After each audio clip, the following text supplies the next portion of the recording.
if this responsibility for conduct of local government election is transferred to INEC, can INEC cope? The answer is yes, INEC can cope. You wanted to know the position of the Commission on what the Joint Committee calls trending issues surrounding the Supreme Court judgment and local government elections, the position of the Commission. I would have loved to be asked by the Commission, by the Joint Committee, if there is any specific thing you would like to know about the position of INEC. But so far, we have had three broad arguments or positions canvassed. One, transfer responsibility for the conduct of local government elections to INEC. The question is, and that's probably what this Joint Committee wants to hear, if that is done, can INEC cope? I will come back to that. The second proposition we have had is that no, there should be a new Federal Electoral Commission for local government elections. And then thirdly, there is another argument that no, leave the state electoral commissions to conduct local government elections in the spirit of federalism, but find a way of ensuring that they improve on the conduct of local government elections. Right now, the law has not been amended. The same constitution that creates INEC also creates the state independent electoral commissions. So it is up to the National Assembly to amend the law to transfer that responsibility to INEC. If that is done, the question is, can INEC cope? Because we have also been saying that we should be unbundled. That is true, but we have never said that we should be unbundled beyond the conduct of electoral activities rather than elections. There are two activities we handle. That is what is called electoral activities, not necessarily related to elections. It includes voter registration, registration and regulation of political parties, prosecution of electoral offenders, delimitation of constituencies, and what have you. These are electoral activities. And we believe that some of these responsibilities can be handled by other agencies. And this point has been made consistently since 2008 by committees established to reform our electoral processes, beginning with the West Commission in 2008, who said that some responsibilities should be removed from the Independent National Electoral Commission. And the same argument was made by the Lemu Committee in 2011, and by the Indamani Committee in 2018, and also by members of the National Assembly who sponsored individual bills for the creation, especially of the Electoral Offenses Commission and Tribunal. I don't want to digress into the Electoral Commission and Offenses Tribunal issue, but if any distinguished senator or honorable member asks me later, I will now say what I think about the Electoral Offenses Commission and Tribunal. So, if this responsibility for conduct of local government election is transferred to INEC, can INEC cope? The answer is yes, INEC can cope. What are we? By definition, INEC is the Independent National Electoral Commission.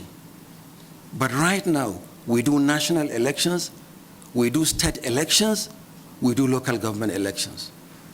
A National Electoral Commission may be expected to handle only the Presidential and National Assembly, but we also do governorship elections, we do state assembly elections, and we do the area council elections in the Federal Capital Territory, the only part of the country where INEC conducts local government elections. So if we are asked to do these elections, yes, we can. And our track record actually proves that we can do it. Take the case of the Federal Capital Territory. And I would like to say one or two things about the Federal Capital Territory local government elections. There are 6 area councils in the FCT. So there are 6 chairmen of area councils, meaning chairmen of local governments. But there are 62 wards in the FCT. Each ward is a councillorship constituency for the election of councillors. And this is one part of the country where INEC has conducted local government elections. And it has resulted in the following. Number one, it is perhaps the only part of the country where local government elections are held regularly. As and when due, elections are held in the FCT. Number two, there has never been a caretaker committee for any area council in the FCT. INEC has been conducting the elections regularly. Number three, there is stability of tenure or security of tenure. It used to be 3 years, but in 2022, the National Assembly amended the Electoral Act to provide for a 4-year tenure for area councils in the FCT. So they enjoy security of tenure. Number four, no single political party has ever won elections in all the constituencies in the FCT. Not one. In fact, what is interesting now is that out of the 6 chairmen of the FCT, actually the constituencies are evenly split between the APC and the PDP. APC has 3 area councils, PDP has 3 area councils.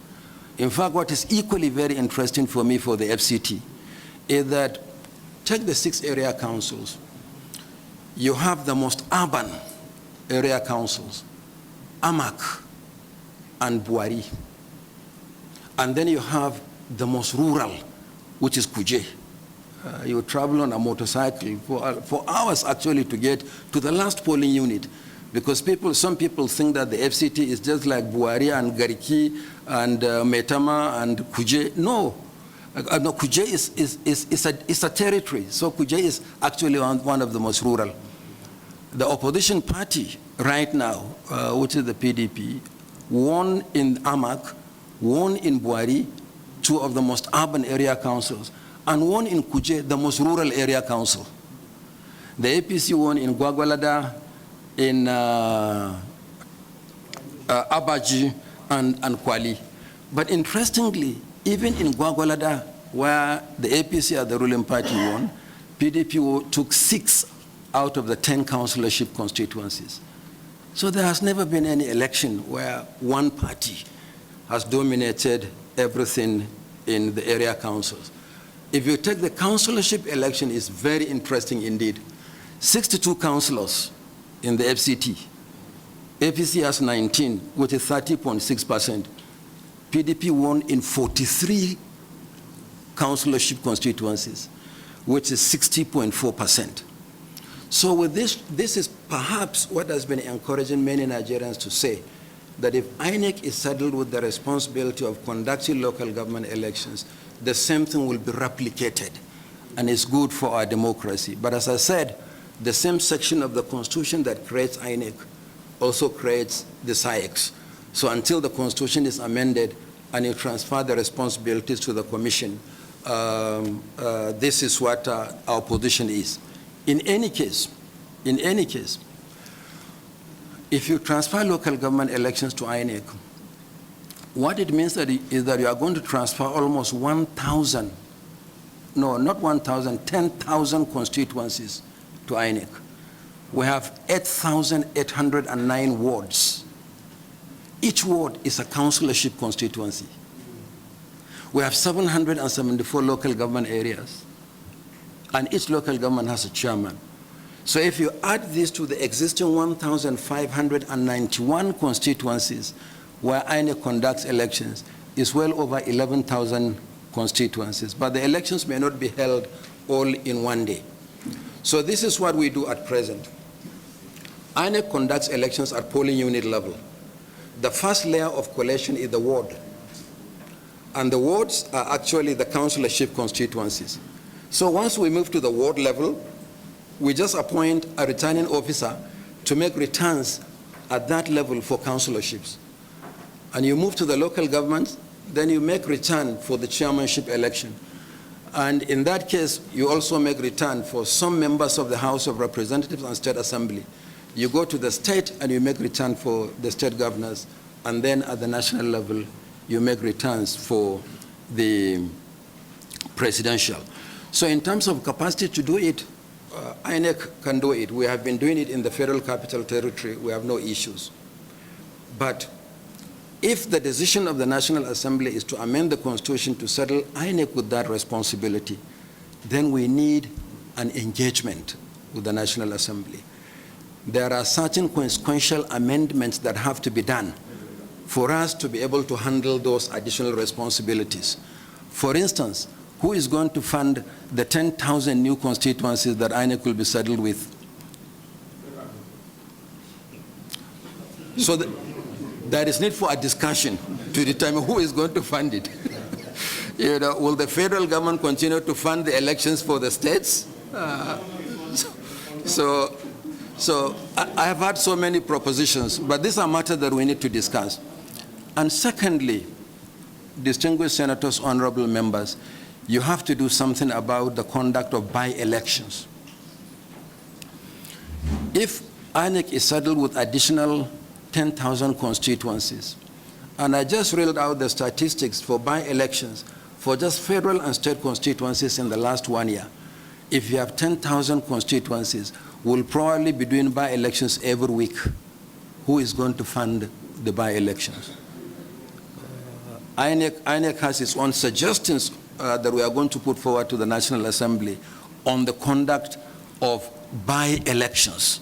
But when the time comes, we'll discuss these matters. But broadly speaking, if you ask us, can you handle the local government elections?